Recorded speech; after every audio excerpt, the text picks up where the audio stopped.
야곱이라는 사람이 주인공이에요. 야곱이라는 사람이 주인공인데 이 야곱이라는 사람이 이제 하란에서 출발을 했어요. 하란에서 출발을 해서 어디로 가야 되느냐? 베델로 올라가야 되는데 베델로 올라가는데 하란에서 출발해서 베델을 가기 이전에 그 가운데서 어떤 일이 벌어졌느냐? 그 일이 어떻게 벌어졌느냐? 하란에 있는 외삼촌과 나와 관계가 화목과 화평으로 이루어지게 되고, 그리고 어디가 갔어요? 앞에 있는 모여서 형 에서와 나와 원수 관계 맺었는데 형과 나와 뭐 봤어요? 원수의 관계에서 이게 화해 관계가 이루어졌다고요. 이 화해 관계가 이루어지니까 야곱이 어떠냐? 베델로 가야 하는 목적을 잃어버렸다고. 목적을 잃어버리기 때문에 야곱이라는 사람이 어디에서요? 모든 식솔들을 데리고 세겜이라는 땅에서 머물러서 살게 되어졌다고 성경은 말씀해 주고 있어요. 그래서 야곱이 어디서 하란에서 출발할 때는 베델로 올라가야 되는 목적을 가지고 출발했는데 가는 도중에서 모든 원수의 관계가 화목의 관계, 화평의 관계, 연합의 관계가 되어지니까 이제는 내가 미래를 바라볼 때 나의 적이 없구나, 나의 원수가 없구나, 나의 대적이 없구나. 그러므로 그들이 바로 뭐냐? 베델을 올라가기 전에 세겜에서 안주하는 삶을 살고 싶어서 세겜에서 살았어요. 세겜에서 살았는데 어때서? 세겜에서 사는데 세겜에서 잘 살아야 되는데 형통하고 복되게 살아야 되는데 세겜에서 살면서 어떻게 되냐? 세겜에서 사는 아들과 딸들에 통하여서 어떠했어요? 정말 갖가지 문제가 다 이루어지고 있는가요? 갖가지 문제가 다 이루어져. 이게 이제 그냥 성경적으로 말씀드리면 뭐냐? 세겜에 있으므로 야곱의 어떠갔어요? 12아들 중에서 제일 막내가 누냐? 12아들이 있고 하나 누구 딸 하나 있잖아요. 그 딸이 디나가 어떻게 됐어요? 세겜을 통하여서 현대말로 뭐 말했어요? 성폭행을 당하고 말았다 이 말이죠. 이 얼마나 끔찍한 일이겠어요. 딸이 셋이 있는 것도 아니고 열이 있는 것도 아니고 백이 있어도 소중하고 귀한데 하나밖에 없는 딸을 금이야 음이야 오기야 길렀던 그 딸이 세겜을 통하여서 성폭행을 당하게 되자 부모로서 얼마나 마음이 아프고 얼마나 고통스럽겠냐 말이요. 그걸로 고통과 아픔도 있었지만 결국은 뭐서 또 집에 있는 뭐서 아들들이 결국 뭐냐? 한밤중에 세겜 족속들을 찾아가가지고 하룻밤에 모든 세겜 족속들을 다 학살을 지고 살인을 지고 죽이는 이런 엄청난 비극을 저지르게 되어졌다. 그렇게 되어질 때 이 야곱이 세겜 땅에서 살면 어때요? 가면 갈수록 더 고통이 오고 더 괴로움이 오고 더 눈물이 오고 더 불안과 초조의 공포에 살 수밖에 없는 거예요. 그래서 야곱이 이제 과거를 돌아보는 거예요. 과거를 돌아보는데 어디냐? 과거에 내가 베델에서 노숙 생활할 때를 기억난다 이 말이에요. 내가 베델에서 노숙 생활을 할 때 꿈에 하나님께서 내게 나타나서 내게 은혜 주신 하나님을 생각하고 내가 노숙 생활을 할 때 정말 인생의 삶에 노동의 삶에 의지력도 없고 자신감도 없는 나에게 꿈에 하나님께서 내게 나타나서 나의 마음속에 자신감을 심어준단 말이요. 자신감을 주고 의지력을 심어주게 되고 미래를 바라보는 꿈도 없고 희망도 없는 나에게 꿈에 하나님께서 내게 나타나서 미래를 바라보는 꿈을 심어주고 소망을 심어주고 비전을 심어주는 그 하나님을 생각하게 되는 거예요. 그 하나님을 생각하면서 내가 이 세겜 땅에서 사는 것을 희망이 보이지 않아. 내일이 보이지 않고 미래를 보이지 않으니까 결국은 뭐가 하냐? 내 모든 가족을 이끌고 어디로 가야 희망인가? 베델에 올라가야 된다. 베델에 올라가서 베델에 하나님을 섬기는 것만이 나와 내 가족의 희망이 보이고 미래를 약속할 수 있고 그리고 우리 가족의 미래에 꿈꾸는 모든 것을 하나님으로부터 이룰 수 있다는 이 믿음을 가지고 있기 때문에 야곱이 어떠겠어요? 자기의 모든 가족들을 이끌고 어디로 가는가요? 베델로 나아가는 겁니다. 베델로 나간다 이 말은 하나님을 찾아서 하나님의 품으로 행하고 있다는 것을 오늘 본문 말씀을 통해서 오늘 우리에게 밝혀주고 있는 것이다. 그래서 오늘 이 말씀을 가지고 제목이 뭐가서 우상 숭배를 버리는 자의 축복이라는 이런 말씀의 제목을 정했어요. 그래서 오늘 저와 여러분 이 말씀을 통해서 우리 모두 은혜를 받으시고 정말 지금까지 살아오면서 우상 숭배했던 이 모든 것을 우리가 버리고 하나님의 품으로 베델로 돌아갈 때 우리는 미래를 하나님으로부터 보장받을 수가 있다는 사실을 저와 여러분 믿으시기를 주님 이름으로 축복합니다. 그러면 첫 번째, 우상을 버리는 야곱의 행동을 우리는 볼 줄 알아야 돼요. 우상을 버리는 야곱의 행동. 야곱은 어떠가서 자기 가족의 호주잖아요. 육체의 호주가 되기도 하고 믿음의 호주가 된단 말이에요. 그러니까 오늘 저도 여러분도 내 가족의 호주로서, 가정의 과정으로서, 믿음의 호주로서 우리는 어디서 우상 버리는 행동을 우리는 본받아야 된다. 그래서 우상을 버린 야곱의 행동이 어떤 거냐 했더니까 첫째로 우리가 보자고요. 창세기 35장 3절에서 4절에 읽어보자고. 시작. 우리가 일어나 베델로 올라가자. 나의 환난 날에 내게 응답하시며 나의 가는 길에서 나와 함께 하신 하나님께 내가 거기서 단을 쌓으려 하노라 하매 그들이 자기 손에 있는 모든 이방 신상과 자기 귀에 있는 고리를 야곱에게 주는지라. 야곱이 그것들을 세겜 근처 상수리 나무 아래 묻고. 자 보세요. 야곱이 우상을 버리는 야곱의 행동이 뭐냐? 첫째는 뭐냐? 보이는 우상을 가족 속에서 완전히 버리게 하셨더라. 여러분 이걸 잘 기억을 하셔야 돼요. 보이는 우상을 어디서요? 가족의 손에서 완전히 제거시키는 이것이 하나님을 아는 사람이고 이게 믿음의 호주고 이게 믿음을 식소로 이끌어가는 자세였다는 걸 이 말씀을 통해서 오늘 우리에게 가르쳐주고 있는 거예요. 그래서 3절에서 4절에 뭐라고 말씀했어요? 야곱이 자기 사람 그러잖아요. 여기 나오니까. 그래서 야곱이 자기 사람이라 이 말하면서 자기에게 속해 있는 아내 있잖아요. 또 아내도 있고 딸도 있고 아들도 있고 그잖아요. 그리고 또 뭐가서 자기와 함께 사는 모든 사람들에게 베델의 하나님을 섬겨가기 위해서는 우리 눈에 보이는 우상을 버려야 된다.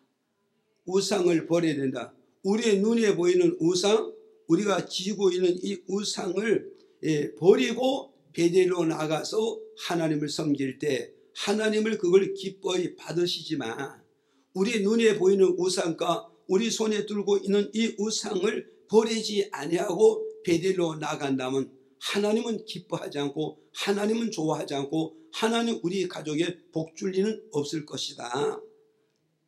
그렇게 이제 가족들과 모든 사람에게 하나님의 말씀을 잘 가르쳐 주고 나니까 이들이 하나님의 말씀을 잘 듣고 이해가 되니까 4절에 가서 뭐라 그러냐? 4절에 가서 야곱이 뭐가서 가족들에게 뭐가서 보이는 우상을 내 손에 다 내놔라. 내 손에 다 내라. 그러더니 어떠세요? 정말 야곱의 아내나 딸들이나 아들들이나 모든 함께하는 종들이 시녀들이 어떠세요? 자기 눈에 보이고 있는 거 가지고 있는 모든 우상을 야곱의 손에 줬다 그러잖아요. 야곱의 손에 주니까 야곱의 우상을 다 받았는데 어떡하냐? 야곱의 가족들이 뭐라 해서 자기가 가지고 온 우상도 야곱의 손에 넘겨주고 귀에 걸고 있는 귀고리도 빼가지고 야곱의 손에 넘겨주고 코에 거는 코고리도 빼가지고 야곱에게 손에 줬단 말이요. 그리고 그 시대는 바로 뭐 말씀하고 있어? 그 시대는 우상도 어떤 것도 귀고리도 우상에 속해 있고 코고리도 우상에 속해 있단 말이요. 그래서 손에 있는 우상, 귀에 있는 우상, 코에 있는 우상을 이걸 몽땅 제거를 해서 야곱의 손에 주니까 야곱이 이걸 가지고 어떠가서 그걸 받아가지고 뭐 상수리 나무 옆에 가서 땅을 파가지고 어떠가서 땅을 파가지고 거기다가 다 묻어버렸다잖아요. 예? 다 묻어버렸다고 말씀해 줘요. 그래 이것을 바로 무엇을 말하겠어요? 우리는 이렇게 말하잖아요. 우상을 다 제거시켜 가지고 상수리 땅에 파고 그 뿌리 밑에다 다 묻어버렸단 말이에요. 묻어버렸다. 그래 지금까지 섬겨오던, 지금까지 섬기던, 지금까지 받들던, 지금까지 소중히 여기던 이 우상을 땅에 묻어버리니까 눈에서 멀어져 버렸단 말이지. 우상이 눈에서 보이지 않으니까 우상이 멀어지게 되고, 우상이 바로 뭐서 묻어버리니까 마음에서 멀어질 수밖에 없잖아요 지금. 그래서 우리가 흔히 말하는 게 뭐가서 눈에서 멀어지면 마음에서도 멀어진다는 거예요. 그래서 오늘 저와 여러분 우상을 옆에 두고 내 눈길은 떨어지지 않고, 우상을 옆에 두고 내 마음이 떨어질 수 없고, 우상을 옆에 두고 내 우상성의 행동은 절대 끊을 수가 없다는 걸 오늘 우리에게 가르쳐주고 있잖아요. 아무리 좋은 사람이라 할지라도, 아무리 가까이 한 사람에도 눈에서 멀어지게 해주고 눈에서 떨어지면 그 사람과 맺었던 모든 좋은 관계도 다 끊어질 수밖에 없다는 걸 오늘 우리에게 가르쳐주고 있잖아요. 여러분이 그렇게 좋은 음식도 어디서 눈에서 멀어지고 눈에서 떨어지게 되면 그 좋은 음식도 우리가 잊어버릴 수밖에 없다는 걸 오늘 우리에게 가르쳐주고 있다 이 말이요. 그래서 저와 여러분 이 말씀을 통해서 바로 무엇을 말하는가? 야곱은 베델의 하나님을 섬기기 위해서 보이는 우상, 손에 쥐고 있는 우상, 의지하고 있는 이 우상을 전부 다 버려야 우리가 하나님 품으로 올라갔을 때 하나님의 나를 기뻐 맞이함으로써 하나님임으로써 내 인생에 하나님이 모든 것을 돕게 된다는 걸 오늘 우리에게 가르쳐주고 있다.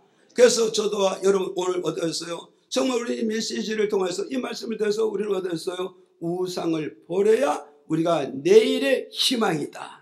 우상을 버려야 내일의 하나님이 내게 다가올 것이다. 우상을 버려야 내일의 하나님이 내 하나님이 될 것이라는 걸 우리에게 가르쳐주는 이런 메시지라는 사실을 저와 여러분은 기록하시고, 야곱의 가족까지 우상을 버리듯이 오늘 저와 여러분 우상을 버리는 그런 믿음과 결단력이 있는 이런 역사가 있기를 주의 이름으로 축복을 드립니다. 기독교의 우상이 뭐냐? 우상을 버려야 되는데 기독교의 우상이 뭐냐 이랬을 때 첫째는 바로 뭐냐? 우리 사무엘상 15장 23절에 읽어봐요. 다 같이 시작. 이는 거역하는 것은 사술의 죄와 같고 완고한 것은 사신 우상에게 절하는 죄와 같음이라. 왕이 여호와의 말씀을 버렸으므로 여호와께서도 왕을 버려 왕이 되지 못하게 하셨나이다. 자, 오늘 보세요. 우리 예수 믿는 사람은 우상이 보이는 걸 가지고 우상 숭배하는 게 아니에요. 이걸 여러분 아세요? 무슨 예수 믿는 사람 우상 숭배하겠느냐 이렇게 말들 하고 있습니다. 이렇게 말을 하지만 우리 예수 믿는 사람들도 우상에 젖어서 있는 자가 너무 많이 있다는 사실을 우리 이 말씀을 보면서 나를 알고 가야 되는 거예요. 지금 사무엘상 15장 23절에서 여기에서 사울 왕이 뭐가 우상이 되는가? 자기 고집을 말씀 앞에 꺾지 못하고, 자기 고집을 말씀 앞에 포기하지 못하고 깨트리지 못한 이 아집, 이 고집, 자기 주장, 이것이 하나님 앞에 뭐요? 영적으로 뭐요? 사신에게 절하는 자와 같다. 사신은 우상을 말하잖아요. 그럼 오늘 저와 여러분 우리는 무엇을 보여야 되는가? 기독교인들의 우상이라 이 말은 뭐가서 마음의 고집을 말씀 앞에 깨트리지 못하고, 말씀 앞에 부숴버리지 못하고, 말씀 앞에 자기 고집을 버리지 못하는 이것이 하나님과 나 사이에 걸림돌이 되고, 이것이 하나님과 나 사이에 우상이 된다는 것을 우리에게 가르쳐주고 있다는 사실을, 이걸 우리가 믿어야 되는 거예요 지금.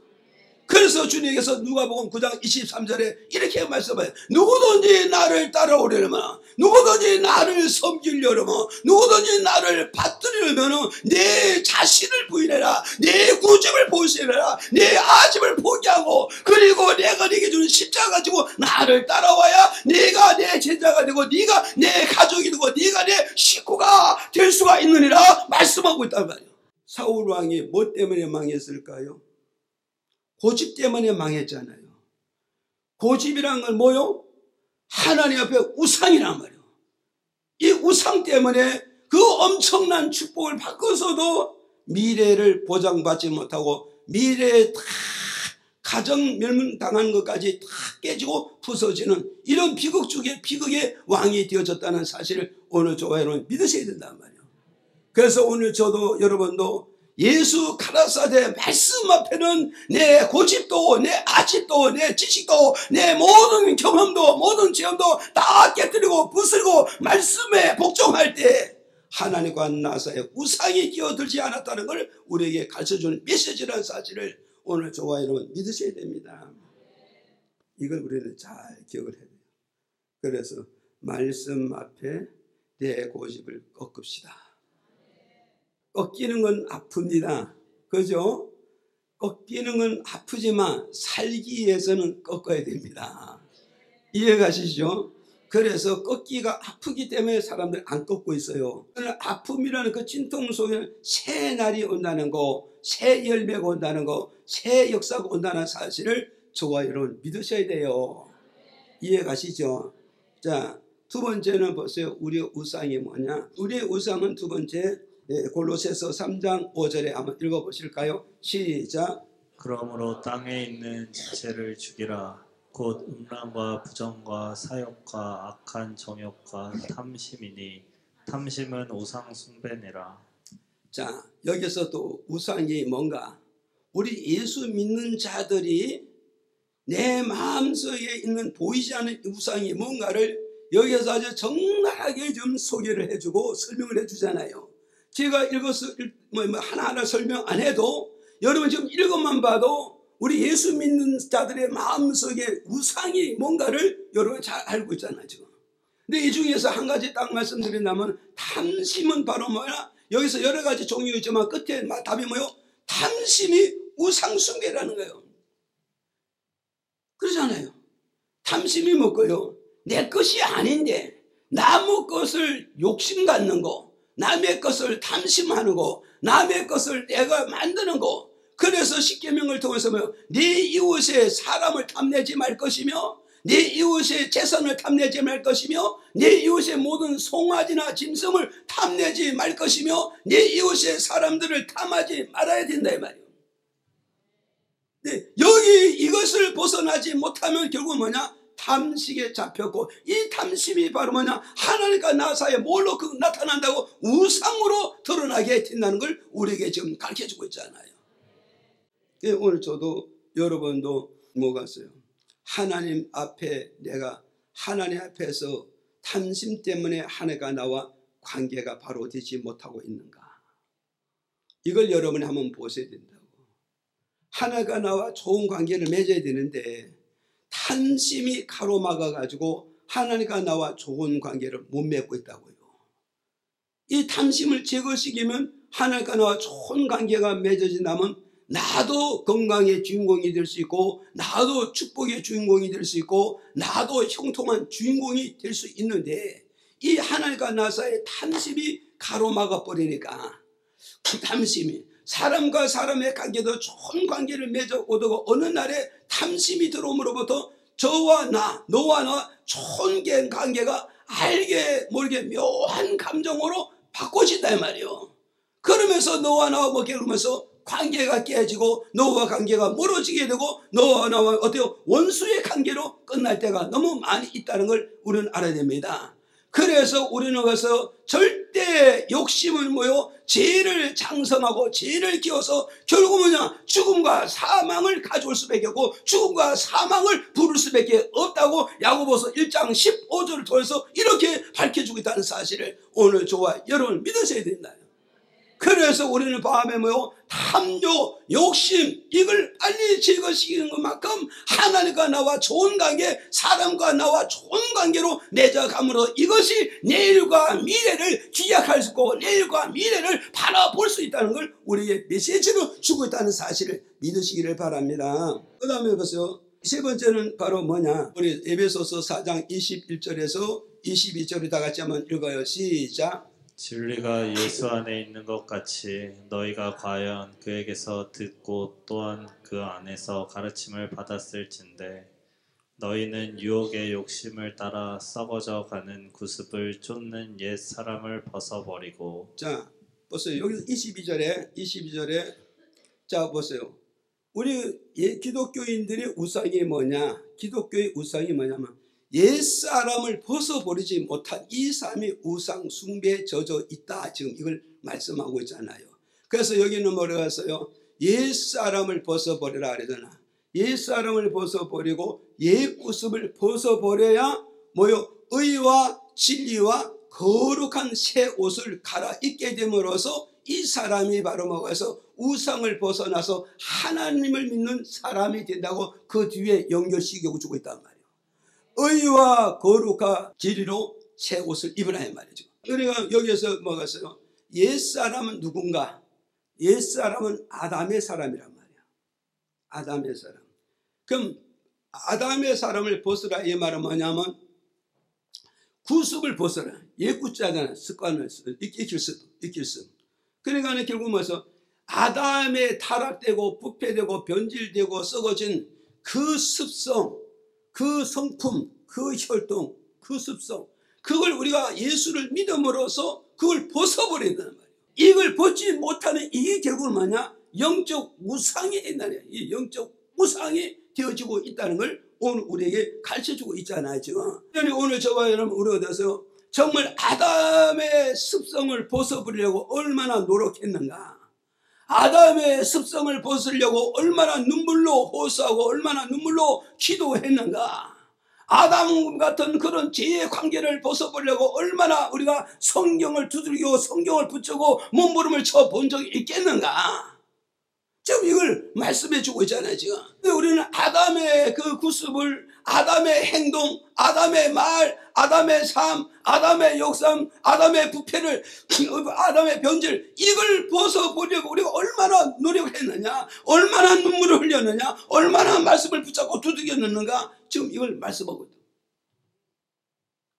우리 시간만 간대해서 이거 벗어지는 게 아니에요. 시간만 간대해서 벗어지는 게 아닙니다. 학생들이 학교 간 데서 지식이 있어지는 게 아니에요. 학생들은 학교에 가서 학교에서 선생님이 가르치는 그 지식을 습득해서 내 걸 만들기 위해서 노력을 하는 것만큼 그 아이가 그걸 가지고 얼마큼 사회로 나오느냐에 따라서 그 아이의 진로가 달라져, 그 아이의 가치가 달라져, 그 아이의 성공이 달라질 수가 있다는 걸 우리에게 가르쳐주고 있잖아요. 지금.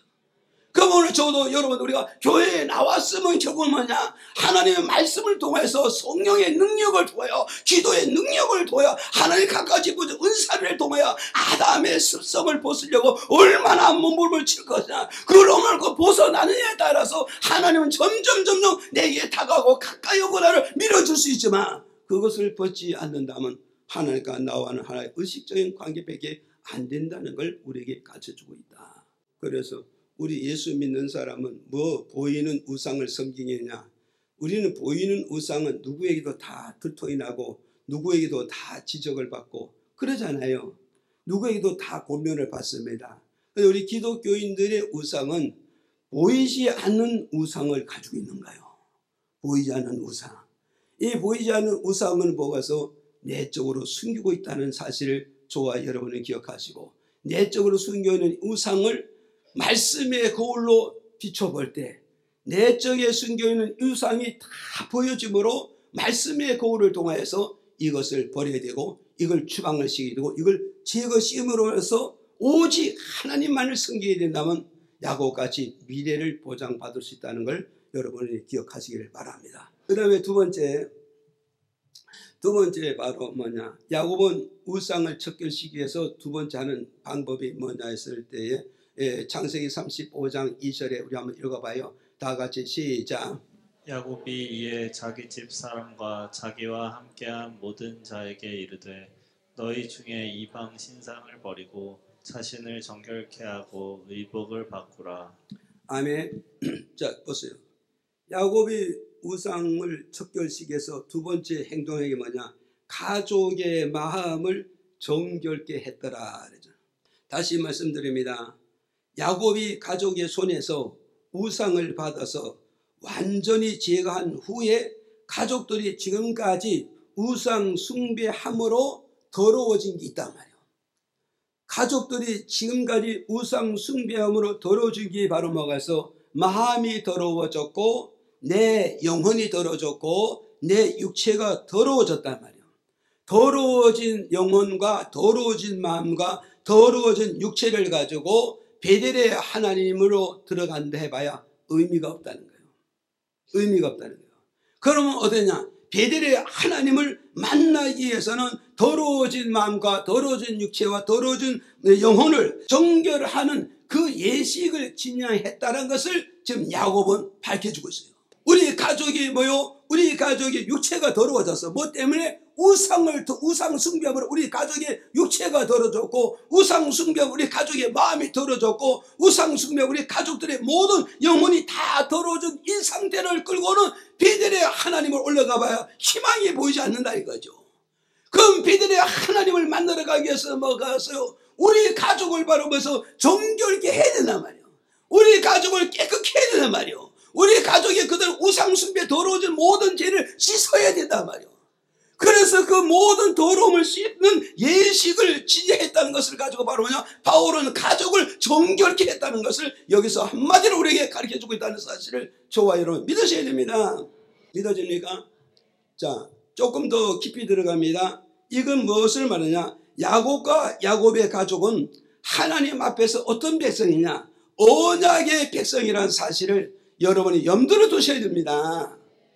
야곱과 야곱 가족이 하나님 앞에 언약의 백성이 아니었더라면 하나님 앞에서 정결한 예식을 하지 않았을 거란 말입니다. 그러니까 야곱과 야곱 가족은 하나님의 언약의 백성이 되기에 하나님의 거룩한 성전에 올라가기 위해서 뭐가서 정결한 예식을 갖추어야 된다. 이걸 지금 말씀하고 있단 말이에요. 이제 이거 조금 더 이해 돕게서 말씀드릴게요. 창세기 3장 6절입니다. 읽어봐요. 시작. 여자가 그 나무를 본즉 먹음직도 하고 보암직도 하고 지혜롭게 할 만큼 탐스럽기도 한 나무인지라. 여자가 그 실과를 따먹고 자기와 함께한 남편에게도 주매 그도 먹은지라. 자, 창세기 3장 21절 또 한 번 더 읽어요. 시작. 여호와 하나님이 아담과 그 아내를 위하여 가죽옷을 지어 입히시니라. 자, 여기서 여러분이 잘 기억하시라고요. 조금 전에 제가 말씀드렸잖아요. 야곱이 자신과 가족을 정결의 예식을 진행했더라 했잖아요. 정결의 예식을 했더라. 왜 이 정결한 예식을 했을까? 그 이유는 야곱과 야곱 가족은 하나님 앞에서 어떤 백성? 언약의 백성이라. 언약의 백성. 이거 여러분 염두 두셔야 됩니다. 언약의 백성이다. 그래서 그 언약의 백성인데 요걸 바로 우리 인생의 조상으로 거슬러 올라가니까 누가 등장해요? 아담과 이브가 등장하잖아요. 그래서 창세기 3장 6절에 뭐가 있어요? 창세기 3장 2장 17절에 아담과 이브에게 선악과를 따먹으면 너희는 그것이 죄가 되고 그것이 불순종이 되고 그것이 타락이 되고 요한계시로 말하면 뭐요? 그것이 마지막에 뭐요? 666 마귀의 표를 받게 된단 말이에요. 이 마귀의 표는 바로 뭐요? 물물교환의 표, 아담과 이브를 먹고 사는 문제의 표가 되어진다 이 말이죠. 이렇게 됐는데 그런데 결국은 뭐가서 아담이 얻어있어요. 아담이 선악과를 먹지 말아야 되는데 그것을 창세기 3장 6절을 통해서 하나님의 말씀에 불순종하고 하나님의 말씀을 거역하고 하나님의 말씀을 버리고 아담과 이브가 선악과를 따먹었잖아요. 따먹음으로 이들이 바로 먹어서 하나님의 말씀에 불순종했고 죄를 졌고 타락하고 변질됐기 때문에 하나님께서 아담과 이브를 어디서 에덴 동산에 내쫓아버렸다고. 에덴 동산에 쫓았다 때문에 영생에서 사망으로 영호하에서 뭐요? 고난으로 내쫓아버렸단 말이에요. 그리고 나서 하나님께서 아담에게 뭐라고 해서 다시 아담에게 구원받을 수 있고 속죄받을 수 있고 용서받을 수 있는 이 언약이 뭐냐? 아담에게 가죽 옷을 지어 입혔더라. 이 가죽 옷은 바로 뭐해서 스가랴서 가서 보니까 어린 양의 가죽이었더라는 걸 말씀하고 있다 이 말이에요. 그럼 어린 양의 가죽 옷을 입혔다 이 말은 이거 하나님과 아담 사이에 뭐요? 피의 언약을 맺었다는 뜻이라 이 말이요. 피의 언약을 맺었더라. 이해가시죠? 그러니까 아담과 하나님께 무슨 언약을 맺었다고요? 피의 언약을 맺었다. 무슨 피? 어린 양의 피의 언약을 맺었더라. 그럼 여기서 야곱이 자기와 가족이 우상 숭배를 해서 더러워진 심령과 육체와 영혼이 정결함을 받고 씻음 받고 사함 받기 위해서 먹어서요, 석에서 정결 예식을 했다 이 말을 먹어서 피의 언약을 진행했다 이 말이에요. 지금 믿어져야 안 믿어져요? 그래서 이 아담과 하나님과 무슨 언약을 맺어요? 피의 언약을 맺었다. 그 피는 바로 먹어서 어린 양의 피였다는 걸 오늘 우리에게 가르쳐주고 있잖아요. 그래서 아담에서부터 예수 그리스도 강림하신 그날까지 더러운 죄를 정결케 씻는 것은 예수 그리스도의 피밖에 죄 씻는 길은 없다는 것을 우리에게 가르쳐주는 교훈이라는 사실을 저와 여러분 믿으셔야 된단 말이에요. 그러니 어린 양의 피가 없이는 우리 가족들의 더러움을 씻을 수 없고 우리 가족들의 더러워진 영혼을 정결케 깨끗하게 씻을 수가 없다는 이 메시지를 지금 우리에게 가르쳐주고 있다. 그럼 오늘 저도 여러분도 어떡하겠어요? 예수 피만이 우리가 내 심령이 내 영혼이 내 육체가 우상 숭배로 더러워졌던 것이 정결함을 받고 깨끗함을 받고 모든 죄 씻음을 받을 수 있다는 이 사실을 저와 여러분 믿으셔야 된단 말이에요. 그래서 그 뒤에 보세요. 에베소서 1장 7절에 자 우리 읽어보자고요. 시작. 우리가 그리스도 안에서 그의 은혜의 풍성함을 따라 그의 피로 말미암아 구속 곧 죄 사함을 받았으니. 자 그의 피로 죄 사함을 받는다. 그의 피는 누구죠? 예수님의 피로 죄 사함을 받는다. 믿으시기를 바라요. 그러니까는 예수 피 없는 곳에는 절대 죄 사함을 받을 수 없다. 신학자가 어째고 뭐 신학 박사가 어째고 어떤 목사가 어떤 유명한 목사가 어쨌다 해도 그 속에 죄 사함이 있는 게 아니에요. 바로 어린 양 피 속에 죄 사함이고 어린 양 피 속에 용서함을 받고 어린 양 피 속에 모든 더러움을 씻는 것이 그 피밖에 없다는 걸 우리에게 가르쳐주고 있단 말이야. 신학교에 무슨 교수가 신학자의 어떤 박사가 뭘 하는 것이 아니란 말이야. 그들은 학문의 말이지고 학문의 장난이지만 오늘 저와 여러분 정말 더러워진 심령과 양심과 영혼과 육체가 씻음받고 정결하고 깨끗한 어린 양의 피밖에 없다는 사실을 이걸 믿어야 됩니다. 에베소 1장 4절에 또 이렇게 밝혀주고 있어요. 읽어봅시다. 시작.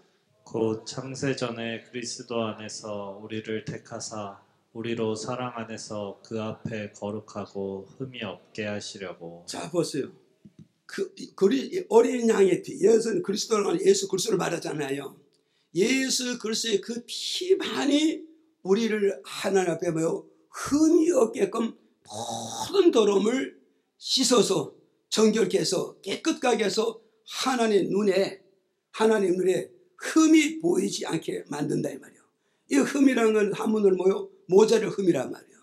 그러니까 하나님 앞에 구원받는데 모자르지 않게 만든다. 하나님 앞에 건강 얻는데 모자르지 않게 한다. 하나님 앞에서 내가 시험을 받는데 모자르지 않게 한다. 무엇 때문에? 어린 양의 피가 내 죄를 씻어준다마, 어린 양의 피가 내 영혼을 깨끗하게 해주신다마. 그러면 하나님 나를 보실 때 너는 흠이 없는 사람이야, 너는 거룩한 사람이야, 세상 사람과 달라, 안 믿는 자와 달라. 그렇기 때문에 나는 너를 복을 줄 수 있어, 나는 너를 건강하게 세울 수 있어, 내가 너를 아름답게 형통하게 만들 수가 있어. 믿어집니까? 그러니 우리는 하나님 앞에 흠없는 자가 되기 위해서는 뭐냐? 어린 양이 흘리신 보혈의 피로 내 죄를 씻었을 때 흠이 없는 자가 되므로 하나님 앞에서나 사람 앞에 거룩한 자가 된다 이 말이요. 우리가 사람과 사람의 관계도 뭔가 모자라면 돼요 안 돼요? 안 되는 거예요. 그래서 어떤 중매장이 중매하는데 그러는 거예요. 어떤 중매장이 그러는 거예요. 신랑은 잘생기는데 너무 멀어서 좀 중매가 될까 안 될까 걱정스럽다고. 그러니까 신부 아버지 엄마가 그러게 몸은 무슨 관계가 있느냐고, 신랑만 반듯하면 된다고. 그래가지고 이렇게 결혼해서 보니까 눈이 멀어떨어잖아요. 무슨 말이 이해가십니까? 네, 그렇게 말씀하고 있단 말이죠. 자, 그 다음에 또 출애굽기 12장 3절 13절 시작. 내가 애굽 땅을 칠 때에 그 피가 너희의 거하는 집에 있어서 너희를 위하여 표적이 될지라. 내가 피를 볼 때에 너희를 넘어가리니 재앙이 너희에게 내려 멸하지 아니하리라. 자, 여기서 보세요. 우리는 기억해야 됩니다. 정말 애굽에 하나님이 무슨 재앙이 쏟아붓잖아요. 무슨 재앙이 쏟아볼 때 어린 양의 피가 있는 사람이나 피가 있는 가족에는요, 하나님이 무슨 재앙을 쏟아붓지 않으므로 죽을 자가 죽지 않고 살아나는 이런 축복을 받았다는 거예요. 믿어집니까? 보세요. 어린 양의 피가 내가 짓고 우리 가족이 지은 우상 숭배로 지은 거, 세상으로 지은 거, 인간으로 지은 허물, 죄, 이 모든 걸 어린 양의 피가 덮어주니까, 어린 양의 피가 감춰주고 어린 양의 피가 가려주니까 하나님 앞에 뭐가 뭐요? 어린 양의 피가 보이니까 내가 의로만 보이고 깨끗함을 보이고 부족함이 보이지 아니하니까 나를 죽이지 않고 나를 살려주고 하나님의 영광에 나를 함께 동참하는 하나님의 백성으로 삼아주셨다는 걸 우리에게 좀 가르쳐주고 있잖아요. 이게 얼마나 축복인가. 그래서 오늘 저와 여러분, 우리는 알고 가야 되는 거예요. 지금 정말 야곱이 가족들을 갖다요 정결한 예식을 진행했더라. 이 말을 먹어서 어린 양의 피로 가족들에게 우상 숭배로 쪄들었던 더러운 육체나 마음이나 영혼을 어린 양의 피로 다 씻어가지고 깨끗하게 해가지고 베델의 하나님을 섬기러 나가니 그 가정이 얼마나 복되겠는가. 그래서 이제 창세기 뒤로 쭉 보면 그 복받은 내용이 쭉 이렇게 기록이 되어 있단 말이죠.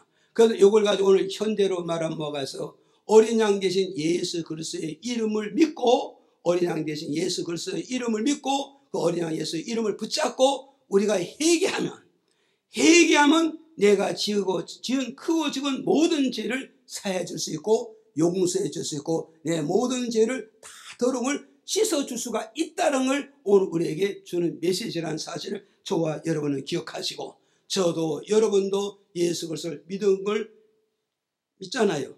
그럼 예수 그리스도 이름을 붙잡고 우리는 하나님 앞에서 크고 작은 죄를 회개하셔야 돼요. 회개하면 내 심령이 청결하고 내 영혼이 깨끗하고 내 육체가 거룩하게 짐으로써 하나님의 축복의 대상이요, 하나님 앞에 기도할 때마다 주여 하면 주님이 내가 여기 있노라 이렇게 응답하는 그런 역사가 온다는 사실을 믿으시기를 바랍니다. 그래서 찬송가가 어때서 338장 1절에 이렇게 말하잖아요. 천부여 의지없어서 내가 손을 들고 쉽게 나옵니다. 내가 손 들고 온다는 건 항복합니다. 기권합니다. 무릎 꿇고 주님 품에 돌아가겠습니다. 그런데 주님이 나를 박대하시면 내가 어디로 가오리까? 주님 나를 박대하시면, 주님 나를 버리시면, 주님이 나를 모르신다고 나를 외면하신다면 이 세상이 어디 가도 용서받을 수 없고 어디 가도 속죄받을 수 없고 어디 가도 내 죄를 씻을 길이 없습니다. 오직 속죄받을 거, 오직 더러움을 씻고 취하는 것은 오직 예수밖에 없으니 사도행전 4장 12절에 다른 이름으로 구원받을 자가 없다. 다른 이름으로 용서받을 자가 없다. 다른 이름으로 죄 씻음 받을 길이 없고 오직 예수 그리스도의 피만이 우리의 영혼의 죄를 씻어주니라. 오늘 저와 여러분, 이걸 우리는 기억을 하시고 정말 천부여 의지없어서 정말 눈물을 흘리면서 주님 돌아가겠습니다. 여러분, 내가 어디까지 멀리 떠나셨나요? 어디까지 멀리 나가셨나요? 어디까지 나갔기에 하나님의 음성이 들리지 않나요? 어디까지 나갔는데 하나님 말씀이 두렵지 않나요? 어디까지 갔는데 하나님의 음성이 내 귀에 들리지 않으냐고요. 오늘 우리는 이 메시지를 통해서 우리는 정말 우리가 도전을 받고 정말 우리는 은혜를 받고 깨닫고 주여 이제 주의 음성이 내 귀에 들려옵니다. 주의 음성이 내 마음에 지금 들려옵니다. 주님이 그립습니다. 주의 은혜가 그립습니다. 주님의 손길이 붙잡고 싶습니다. 그래서 천부여 의지없어서 내가 손을 들고 주께로 가겠습니다. 손 들고 주께로 가겠습니다. 이런 확실한 신앙 고백을 이루면서 한 걸음 한 걸음 주님께 당자같이 걷고 주께 곁에 간다면 주님은 하늘의 문을 여시고 주님은 나를 이렇게 달려오면서 나를 안아주시면서 내 하나님의 자녀의 신분을 회복시켜 준다는 사실을 저와 여러분 믿으시고 하나님 앞에서 우리가 어떤 죄를 졌다도 절대 자책하지 마시고 주님 음성 듣고 돌아오는 이런 역사가 있기를 주의 이름으로 축복을 드립니다. 끝으로 말씀드립니다. 끝으로 세 번째 가족은 어떻게 했는가 말씀드립니다. 세 번째 보세요. 자, 우리 창세기 35장 2절 시작. 야곱이 이에 자기 집 사람과 자기와 함께한 모든 자에게 이르되 너희 중에 이방 신상을 버리고 자신을 정결케 하고 의복을 바꾸라. 자, 세 번째 보세요. 야곱은 가족의 우상 숭배를 세 것이 어떠냐. 세 번째 뭐냐? 의복을 바꿔 입어라. 네, 보세요. 야곱은 가족들이 이렇게 말합니다. 이제 가족들에게 뭐죠? 지금까지 우리가 우상 숭배했던 그 옷을 입고는 베드로 나갈 수 없다. 성전에 나갈 수 없고 우상 숭배하던 그 옷을 입고 우리가 하나님 만나러 갈 수 없지 않냐. 하나님 만나러 갈 수 없지 않냐. 그래 나부터 우상 숭배하던 그 옷을 벗고 우리 모든 가족들 나와 함께하는 모든 사람들이 다 우상 섬기는 옷을 벗고 새로운 옷을 갈아입고 베들의 하나님을 만나러 가자. 베들의 성전에 올라가자. 베들의 하나님을 섬기러 간다면 하나님의 역사가 있을 거야. 믿어집니까?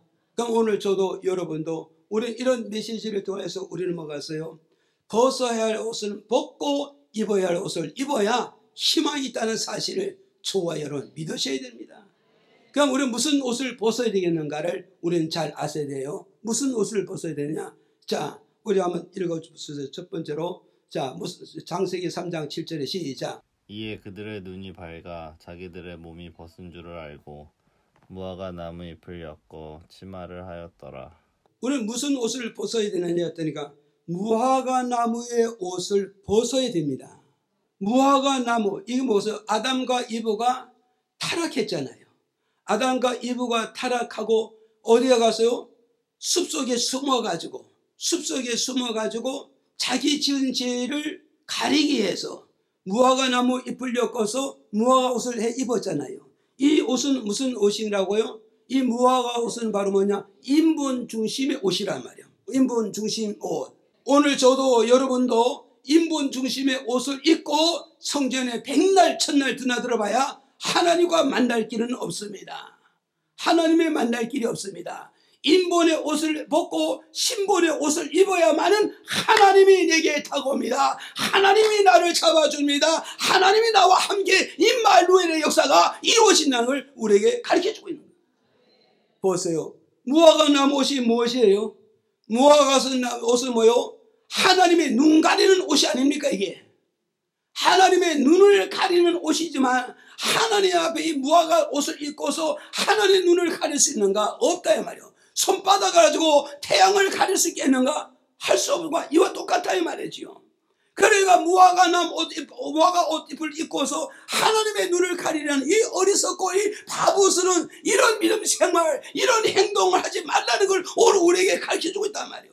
하나님의 불꽃 같은 눈으로 밤낮으로 출장도 안 하고 주무시도 않고 밤낮 나를 지켜보고 계신 그 하나님의 눈가를 관리하지 마라. 이걸 우리에게 가르쳐주고 있잖아요. 그러나 이 무화과 옷은 무엇을 말하는 거예요? 해 뜨면은 시들어지는 옷, 해 뜨면은 부서지는 옷, 해가 뜨면 없어지는 옷을 입고서는 하나님과 관계를 맺으라 하지 말라 이 말씀이에요 지금. 자, 신명기 22장 11절의 말씀 한번 읽어봐요. 시작. 양털과 배실로 섞어 짠 것을 입지 말지니라. 자, 보세요. 여기에서는 섞인 옷을 입어라, 입지 마라. 예, 섞인 옷을 입지 마라의 말은 뭐가 갔어요? 양털과 배실로 섞어서 짜가지고 만든 그 옷을 입었더라면 하나님을 섬기기 위해서 이거 뭐요? 벗어버리라 이 말이야. 벗어버리라 말이요. 그러나 이사야 시대 사람들은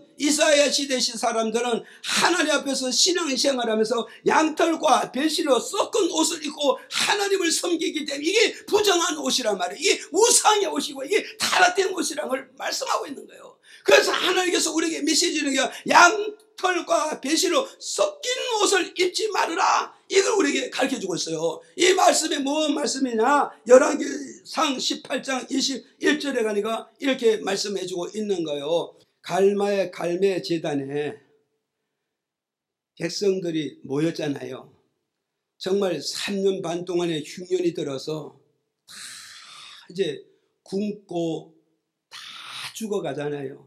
희망이 보이지 않을 때, 그때 갈매 제단에 모여온 백성들이 어떡했어요? 백성들이 모여왔는데 엘리야가 그러잖아요.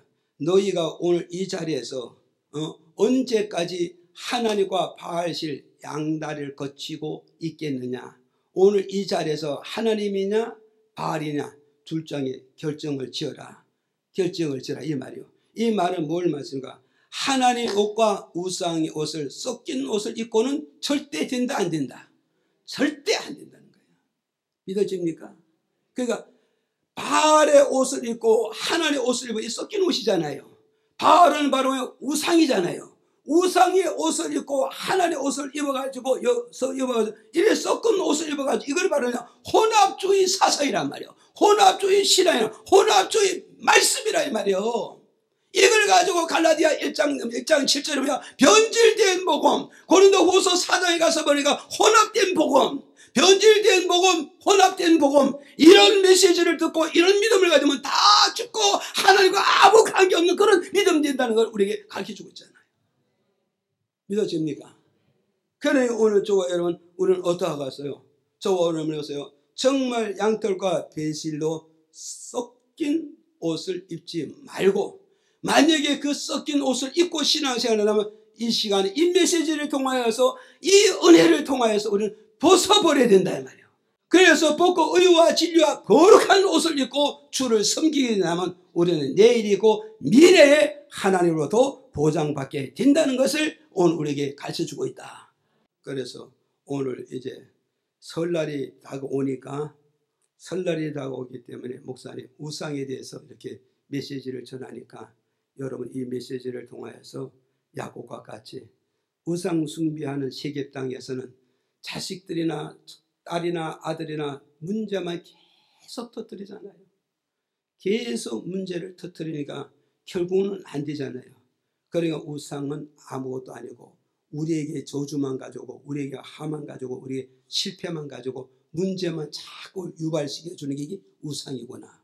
그 다음에 진정 영적으로나 육적으로 축복 주는 이는 누구냐? 내가 노숙 생활할 때 내게 와서 주신 그 하나님이 진정한 인생의 축복이요 영혼의 축복이요 영생의 축복이라는 사실을 깨닫고 야곱은 세겜을 버리고 어디로? 베델로 올라가는 역사가 있었다. 그래서 이제 이 뒤에 말씀을 이제 다음 주에 연결시켜서 이제 베델에 올라가는 축복을 말씀드리겠습니다. 오늘 여기까지만 말씀드립니다.